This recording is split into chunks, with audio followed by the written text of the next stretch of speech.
آمنت باللہ صدق اللہ العظیم وبلغنا رسولہ النبی الامین الرحیم المبین الوعید الکریم نحن علی ذلک لمن الشاہدین والشاکرین والعاملین والذاکرین والحمد للہ رب العالمین۔ کیوں نہ ہو جائے زمانہ جانے سارے اولیاء، ہے کلام اللہ سے ثابت وقار اولیاء، حشر تک باقی رہے گی تمہاری بھی یادگار، تم اگر قائم رکھو گے یادگار اولیاء۔ اور جاگنا ہے جاگ لے افلاک کے سائے تلے، حشر تک سونا پڑے گا خاک کے سائے تلے۔ واہ کیا مرتبہ ہے غوثِ بالا تیرا، اونچے اونچوں کے سروں سے قدم آلا تیرا، سر بھلا کیا کوئی جانے کہ ہے کیسا تیرا، اولیاء ملتے ہیں آنکھیں وہ ہے تلوا تیرا۔ اور اعلیٰ حضرت عظیم البرکت مجدد دین و ملت الشاہ امام احمد رضا خان فاضل بریلوی علیہ رحمۃ الرضوان مقطع میں لکھتے ہیں، تیری سرکار میں لاتا ہے رضا اس کو شفیع، جو میرا غوث ہے اور لاڈلا بیٹا تیرا، واہ کیا مرتبہ ہے غوثِ بالا تیرا۔ عزیز دوستوں، میں نے اس آیت کریمہ کی تلاوت کرنے کا شرف حاصل کیا۔ خطبہ مثنیٰ کی وضاحت سے پہلے آئیے ہم آپ مل کر عقیدت و محبت کے ساتھ نبی اور آل نبی کی بارگاہ میں جھوم کر درود پاک پڑھیں۔ اللہم صلی علی سیدنا محمد صلاۃ و سلام علیک یا رسول اللہ صلی اللہ تعالی علیہ وسلم۔ عزیز دوستوں، ایک بات دیگر، آپ نے کئی لوگوں سے نعت رسول سماعت کیے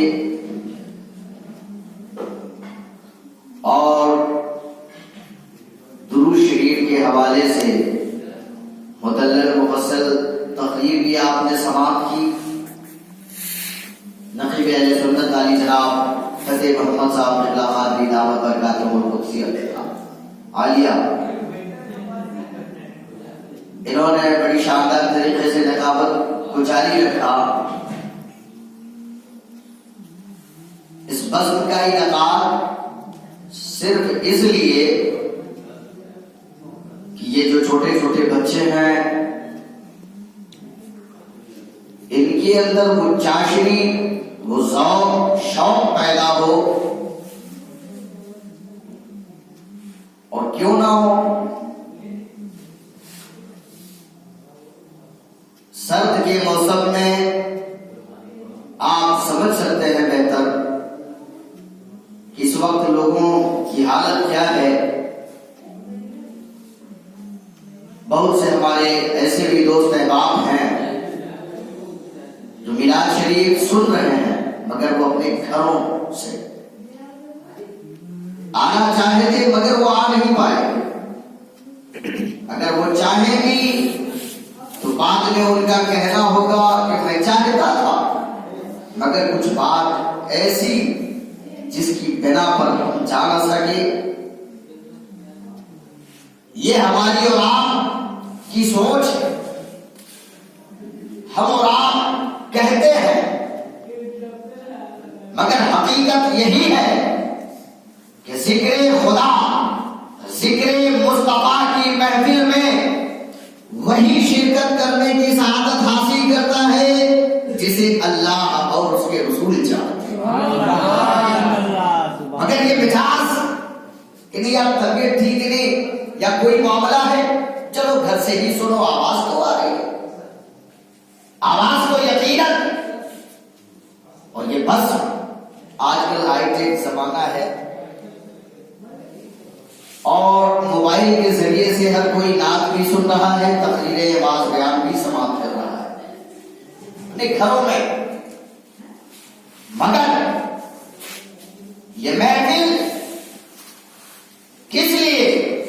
رب تبارک و تعالیٰ قرآن عظیم میں ارشاد فرماتا ہے ان ذکر صالحین تنزل الرحمہ، کہ جس جگہ صالحین کے ذکر ہوں اس جگہ پر رحمت کے فرشتے نازل ہوتے ہیں۔ پیارے آقا ارشاد فرماتے ہیں کہ جہاں اللہ اور اس کے رسول کا ذکر ہو وہ جگہ کوئی معمولی جگہ نہیں بلکہ جنت کی کیاریوں میں سے کیاری کا نام بسم مصطفیٰ کی محفل ہے، بسم مصطفیٰ ہے۔ مرنے کے بعد ہم اور آپ تمنا کرتے ہیں کہ ہم جنت میں جائیں یا ٹھکانہ ہمارا جنت ہو۔ پیارے آقا بشارت دے رہے ہیں کہ میلاد کی محفل جس میں آپ بیٹھو، جانو، سمجھو، سنو، وہ جگہ کوئی معمولی نہیں بلکہ جنت کی کیاریوں میں سے ایک کیاری ہے، جنت کے باغوں میں سے ایک باغ ہے۔ اور پیارے آقا صلی اللہ علیہ وسلم جو کہتے ہیں، رب تعالیٰ فرماتا ہے کہ نبی کوئی اپنی طرف سے نہیں بولتا، نبی کی بات خدا کی بات ہوتی ہے، خدا کی بات پر پوری دنیا کا انتظام ہے۔ قول محمد قول خدا، فرمان نہ بدلا جائے گا، بدلے گا زمانہ لاکھ مگر قرآن نہ بدلا جائے گا۔ اللہ اور اس کے رسول کے فرمان بالکل آیا ہے، ہر کوئی اس بات کو جانتا بھی ہے، مگر جاننے کے بعد بھی کچھ نہ کچھ اس کے ساتھ معاملہ ہے، کوئی نہ کوئی وجہ ہے جس کی بنیاد پر وہ یہاں آنا سکا یا آنا بھی چاہتا ہے، تو نہ جانے کیوں بعد میں وہ بتائے گا کہ نہیں ایسا معاملہ آیا۔ عزیز دوست، یہ عاشقان غوث اعظم ہے، یہ عشاقان مصطفیٰ ہے جو اتنی رات گئے بھی اللہ اور اس کے رسول کے ذکر کی محفل سجائے بیٹھے ہیں۔ پیارے آقا صلی اللہ علیہ وسلم ارشاد فرماتے ہیں کہ ایک لمحے کے لیے بندے خدا جب غور و فکر کرتا ہے تو اس کا غور و فکر کرنا 100 رکعت نفل نماز سے کہیں زیادہ بہتر ہے۔ سبحان اللہ۔ آج ہمارے حالات اور دیکھو، ہر دن کا سویرا، دن کی سفیدی، دن کی شروعات، دن کا سویرا ہمارے لیے اس پرفتن ماحول میں، اس دور میں ایک نیا پیغام لے کر آتا ہے، ایک نیا میسج لے کر آتا ہے۔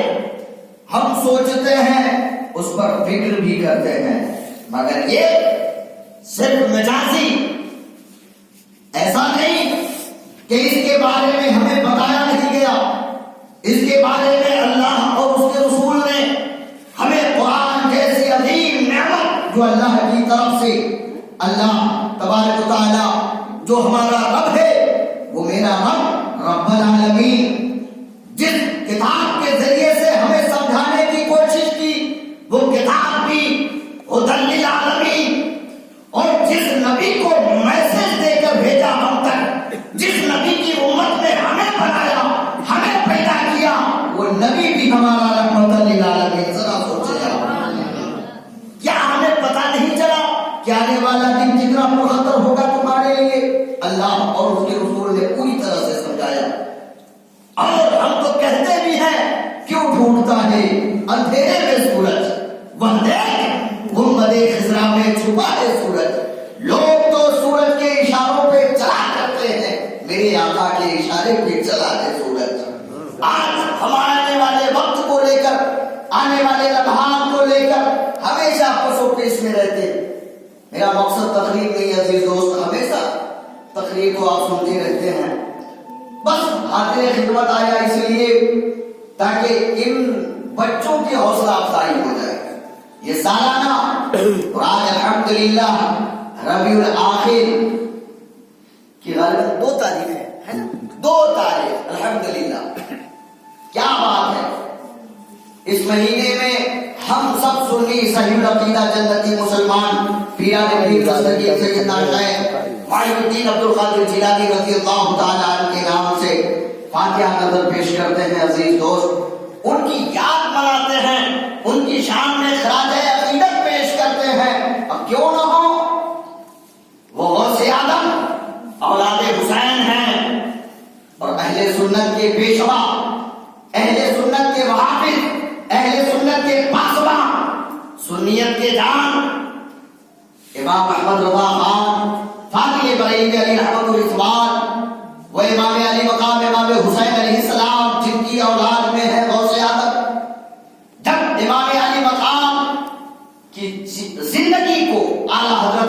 بابرکت نے دیکھا جانا کتابوں کے ذریعے سے تو لکھا کہ کیا بات رضا اس چمنستان کرم کی زہرا ہے کری جس میں حسین اور حسن پھول اولاد حسین پر نظر ڈالی تو لکھا یا رسول اللہ تیری نسل پاک میں ہے بچہ بچہ نور کا تو ہے اے نور تیرا سب گھرانہ نور کا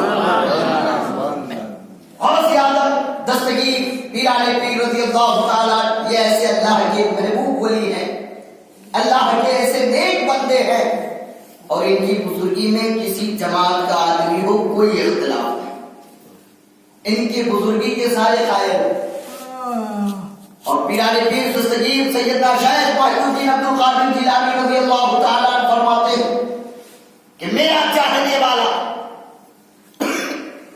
اور سے آدم رضی اللہ تعالیٰ کہتے ہیں علا بلاد اللہ جمع کخر دلت الالہ من تصالی کہ میں پوری دنیا کو اس طرح ملاحظہ کرتا ہوں اس طرح دیکھتا ہوں جیسے ہتھیلی پر رائی کا دانا ان کی بزرگی کا عالم دیکھو اتنا ہی نہیں پیران پیر دستگیر سیدنا شیخ محی الدین عبد القادر جیلانی رضی اللہ تعالیٰ کہتے ہیں کہ مشرق سے لے کر مغرب تک شمال سے لے کر جنوب تک میرا چاہنے والا اگر کسی مشکل گھڑی میں وہ مجھے پکارتا ہے تو یہ بغداد سے عبد القادر جیلانی اس کی مشکل کشائی کرتا ہے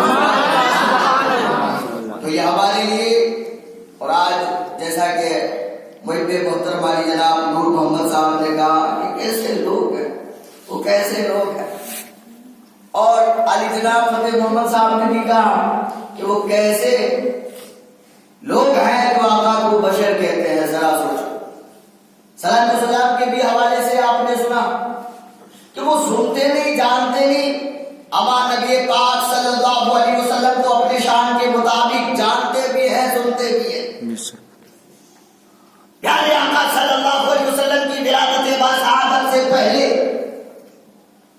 نبی کریم صلی اللہ علیہ وسلم کی والدہ ماجدہ طیبہ طاہرہ سیدہ آمنہ رضی اللہ تعالیٰ عنہ 6 سال کی عمر مبارک ہے نبی پاک صلی اللہ علیہ وسلم کی ابوا کے مقام پر نبی پاک صلی اللہ علیہ وسلم اپنی والدہ ماجدہ کے ساتھ سفر میں ہیں حضرت سیدہ آمنہ رضی اللہ تعالیٰ عنہ کی ایک کنیز ام ایمن جن کا نام ہے ساتھ میں ہے نبی پاک صلی اللہ علیہ وسلم کی والدہ ماجدہ کی طبیعت خراب ہو گئی اور اتنی زیادہ عزیز دوست کہ آپ کا وصال بھی وہیں پر ہوا اس سے پہلے آپ نے بلایا کہا محمد عربی قریبا محمد عربی قریبا کہا بیٹا ہر نئی چیز کو ایک نہ ایک دن پرانی ہونی ہے جو آیا ہے اسے جانا ہے جو ہے اسے فنا ہونا لہذا اب میری زندگی کا معاملہ میری زندگی کی ڈور بس یہی تک میری سانسیں بس یہی تک مگر یہ جان لو کہ میرا ذکر کبھی نہیں مٹے گا سیدہ طیبہ طاہرہ حضرت آمنہ رضی اللہ تعالیٰ عنہ کہتی ہے کہ محمد عربی یہ کچھ لوگ کہتے ہیں کہ پیارے آقا صلی اللہ علیہ وسلم نہیں جانتے حضرت آمنہ رضی اللہ تعالیٰ عنہ پوری دنیا کو میسج دے رہی ہے محمد عربی صلی اللہ علیہ وسلم کے ذریعے سے ذرا آپ دیکھیں کہتی ہے محمد عربی میرا ذکر کبھی نہیں مٹے گا اس لیے کہ میں کچھ جیسا ستھرا بیٹا دنیا میں چھوڑ کر جا رہی ہوں اب ذرا سوچے آپ اپنے شان کے مطابق آنے والے حالات کو آنے والے لمحات کو آنے والے وقت کو جانتے ہیں مگر سیدہ آمنہ رضی اللہ تعالیٰ عنہ کا مجاز دینا دنیا کے لوگوں کو ذرا دیکھو کہ میرا ذکر کبھی نہیں مٹے گا اس لیے کہ میں محمد عربی صلی اللہ علیہ وسلم جیسا ستھرا بیٹا دنیا میں چھوڑ کر جا رہی ہوں سبحان اللہ مٹ گئے مٹتے ہیں مٹ جائیں گے نہ مٹا دے نہ مٹے گا کبھی چرچا تیرا یا رسول اللہ نباتی کا لشکر رہے گا مگر حشر تک دین سفر رہے گا وہ خود مٹ گئے جو مٹانے کو آئے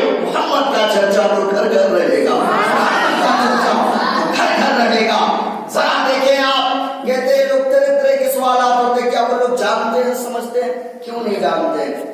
پیران پیر سیدنا دستگیر شیخ عبد القادر جیلانی رضی اللہ تعالی عنہ فرماتے ہیں کہ جو مجھ سے مدد کی امید رکھے دنیا کے کسی خطے میں ہو، ان کی بزرگی میں کوئی شک نہیں، کسی جماعت کے لوگوں، اور یہ کہے کہ نہیں تب اس بات کو نہیں مانتے تو اس سے بڑا گمراہ کون ہے؟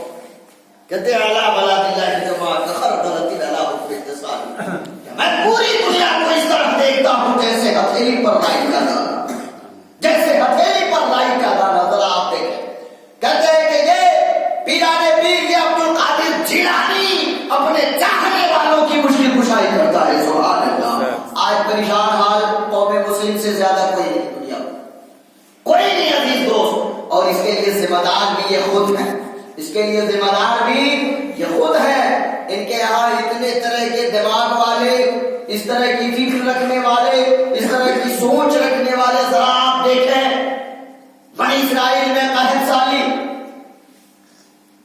جب سوکھا ہو گیا، سوکھا پڑ گیا، موسیٰ کلیم اللہ علیہ نبی علیہ السلام کے پاس لوگ آئے گا، حضور آپ اللہ کی کلیم ہیں، آپ اللہ کی نبی ہیں، رسول ہیں، آپ دعا فرما دیں تاکہ بارش ہو جائے، تاکہ بارش ہو جائے. موسیٰ کلیم اللہ علیہ نبی علیہ السلام نے کہا کہ سارے لوگ ایک لائن میں کھڑے ہو جاؤ، سب لگاؤ، سب درست کرو، سبھی لوگ کھڑے ہو جائیں، میں دعا کروں گا تم لوگ آمین کہنا. دعا کر رہے ہیں سارے لوگ جو ان کے غلام تھے، امتی تھے، لبیک کہتے ہوئے آمین کہتے ہیں. بارش کا نام و نشان نہیں. آپ کوہ طور پر گئے، رب تبارک تعالیٰ سے ہم کلام ہوئے، مولا بارش کیوں نہیں ہو رہی ہے؟ سارے لوگ جمع ہو کر دعا کر رہے ہیں. تو رب تبارک تعالیٰ فرماتا ہے موسیٰ تیری قوم میں، تیری امت میں ایک چغل خور ہے، تیری امت میں ایک چغل خور ہے جس کی نحوست سے بارش نہیں ہوتی. قحط سالی اسی کی وجہ سے ہے، سوکھا اسی کی وجہ سے ہے. تو کیا کروں گا؟ اسے نکالو. موسیٰ کلیم اللہ علیہ نبی علیہ السلام جب اپنی امت کے پاس آئے، آپ نے کہا اس میں چغل خور کون ہے؟ باہر نکل جاؤ. اسی کی وجہ سے قحط سالی ہے، اسی کی وجہ سے یہ پریشانیاں ہیں، اسی کی وجہ سے یہ جانور ہلاک ہو رہے ہیں، مال برباد ہو رہے ہیں، کھانے پینے کا سامان ہم جو ہے پیدا نہیں کر پائیں گے، غلہ نہیں اگا پائیں گے، اس لیے وہ نکل جائے. وہ جو چغل خور تھا، ایک وہ چغل خور تھا، اس کو محسوس ہو گیا کہ اب تو میری پول کھل جائے گی کہ رب نے یہ بھی بتا دیا کہ چغل خور ہے. کہا کہ وہ تو میں ہی ہوں. اب دل ہی دل میں توبہ کرنے لگا، کہا مولا یہ تو بتا دیا کہ چغل خور ہے، مگر یہ نہ بتانا کہ یہی ہے. میں تجھ سے توبہ کرتا ہوں مولا، میں تجھ سے توبہ کرتا ہوں. اگر آج میری عزت بچ گئی، لاج باقی رہ گئی، تو پھر ہم کبھی آئندہ ایسا کام نہیں کریں گے. موسیٰ کلیم اللہ علیہ نبی علیہ السلام بار بار وارننگ دے رہے ہیں، نکل جاؤ باہر، تبھی جا کر کے دعا قبول ہوگی. ہونا کیا؟ بارش، جھماجھم بارش. بالکل ذرا آپ دیکھیں عزیز دوست، اس قدر بارش. موسیٰ کلیم اللہ علیہ نبی علیہ السلام رب تبارک تعالیٰ سے ہم کلام ہوئے اوپر جا کر، مولا تم نے کہا کہ ایک چغل خور ہے. کہا بالکل صحیح. کہا مولا اسے نکالنے کی بات آئی، میں نکالنے کے لیے بار بار اصرار کر رہا ہوں کہ نکلے، وہ نکل جائے. وہ کون ہے؟ نکلا بھی نہیں کہ بارش ہو گئی. یہ کیا معاملہ ہے؟ کہا موسیٰ اس نے توبہ کر لیا. مولا اس بندے کا نام تو بتا دے، مجھے تو نشاندہی کر دے کہ وہی تھا. کہا مولا جب موسیٰ جب پہلے میں نے تجھے باخبر نہیں کیا، پہلے میں نے اس کی عزت کو تمہارے سامنے نہیں اٹھالا، اب تو وہ توبہ کر لیا ہے، محبوب ہو گیا ہے. سبحان اللہ، وہ نیک بندہ ہو چکا ہے، اب کیسے میں اسے شرمسار کروں؟ ایسا نہیں ہو سکتا. مگر آج ہمارے ماحول میں، ہمارے معاشرے میں آپ اٹھا کر کے دیکھ لیں، ایک نہیں انیک چغل خور، ریزن، ڈاکو، فرار گیری کرنے والے، بےایمانی، سلطانی، ڈکیتی، چھینیتی، بےایمانی، ہر طرح کے لوگ موجود ہیں. پھر یہ امت مسلمہ کی دعا کیسے قبول ہوگی؟ ذرا آپ سوچیں. بنی اسرائیل پیارے آقا صلی اللہ علیہ وسلم ارشاد فرماتے ہیں کہ 72 فرقوں میں بٹ چکے تھے، اور میری امت 73 فرقوں میں بٹ جائے گی. ایک ہی فرقہ جنتی راہ حق پر، راہ راست پر ہوگی، ایک فرقہ. اب ذرا آپ سوچیں، بنی اسرائیل کے لوگوں میں اور آدم علیہ نبی علیہ السلام سے لے کر جتنے بھی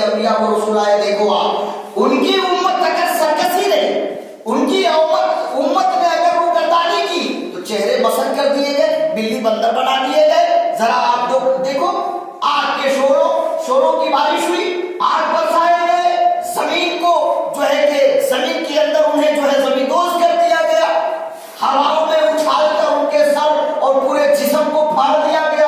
کس طرح سے عذاب اللہ تبارک و تعالیٰ نے ڈالے، ذرا سوچو۔ کیا؟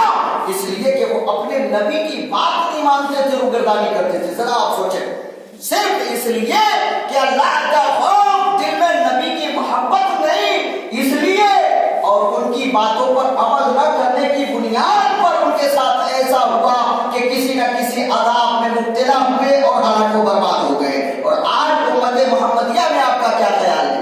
امت محمدیہ کے اعمال، افعال، ان کے کردار، ان کے باتوں کو لے کر آپ کس طرح سے سہمت ہیں؟ ذرا دیکھو، کیا ان میں بے عمل لوگ نہیں ہیں؟ ان میں بے ایمان نہیں؟ ان میں چور بدماش نہیں؟ اس میں چغلخور نہیں؟ اس میں کیا نبی کریم صلی اللہ علیہ وسلم کے سارے فالوور ہیں؟ وہ ہلاک و برباد ہوئے صرف اس بنا پر کہ نبی کی بات نہیں مانتے تھے۔ وہ اپنے نبی کا کلمہ پڑھنے کے لیے پڑھتے تھے مگر اس پر عمل پیرا ہونے کو تیار نہیں تھے۔ ذرا آپ سوچو عزیز لوگ، بے ایمانی کرتے تھے، خیانت کرتے تھے، ایمانداری ان کے اندر نہیں تھی۔ کوئی ڈنڈی مارے تو کہیں دھوکے بازی کرے، کوئی مطلب طرح طرح کے کاموں میں، غلط کاموں میں وہ ملوث رہتے تھے، ہمیشہ اسی میں الجھے رہتے تھے، جس کی بنیاد پر اللہ نے انہیں ہلاک و برباد کر دیا۔ لیکن اس سے کہیں زیادہ، اور پیارے آقا صلی اللہ علیہ وسلم نے فرمایا بھی کہ اس سے کہیں زیادہ میری امت سرکشی ہوگی۔ پھر یہ عذاب کیوں نہیں؟ یہ وہ رحمت للعالمین ہے، جن کے بارے میں ہم اور آپ بہتر جانتے ہیں اور کہتے بھی ہیں کہ وہ سارے عالم کی رحمت ہے، کسی عالم میں رہ جاتے۔ یہ ان کی مہربانی ہے جو یہ عالم پسند آیا، یہ ان کی شان کریمی ہے، یہ ان کی رحمتوں کا صلاح ہے جو اللہ تبارک و تعالیٰ اتنی غلطیوں کے بعد بھی ہماری عیبوں کو چھپائے رکھتا ہے، ہماری گناہوں کو معاف کرتا ہے، ہمیں ہماری کیے ہوئے کاموں پر سزا نہیں دیتا۔ عزیز دوست، یہ نبی کریم صلی اللہ علیہ وسلم کا صدقہ اور ان کا فیضان ہے۔ تو ہمیں چاہیے کہ اتنا سب کچھ وقت کے باوجود بھی اللہ تبارک و تعالیٰ ہمیں رسوا نہیں کرتا، ہمیں شرمسار نہیں کرتا، ہمیں ذلیل و خوار نہیں کرتا، تو پھر ہمیں